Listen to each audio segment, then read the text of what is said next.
Hi everyone, इस video में हम जानेंगे what is horizontal plane of symmetry.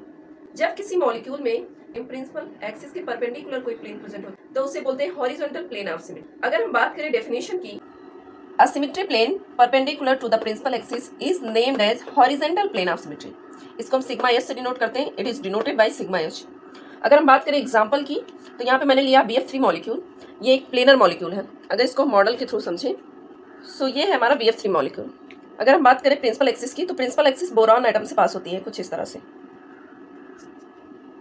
तो डेफिनेशन क्या कह रहा है कि जो हमारा प्रिंसिपल एक्सिस है उसी के परपेंडिकुलर में अगर कोई प्लेन प्रेजेंट है तो उसको हम क्या बोलेंगे, हॉरिजॉन्टल प्लेन ऑफ सिमेट्री। तो ये हमारा प्रिंसिपल एक्सिस है। अब इसके परपेंडिकुलर में हम जो प्लेन पास करेंगे उसी को क्या बोलेंगे, हॉरिजॉन्टल प्लेन। इस तरह से जो प्लेन पास होगा उसे हम क्या बोलेंगे, horizontal plane of symmetry.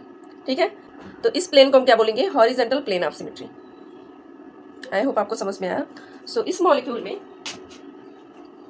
4 planes present हैं।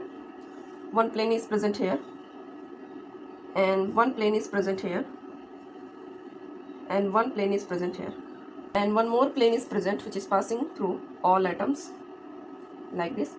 So this is sigma H plane because this plane it passes through perpendicular to the principal axis. जो हमारा प्रिंसिपल एक्सिस है बोरॉन एटम से कुछ इस तरह से पास होगा और ये प्लेन परपेंडिकुलर है प्रिंसिपल एक्सिस के। So that's why this plane is called sigma H plane, and these three planes is called sigma B plane because these 3 planes are parallel to the principal axis.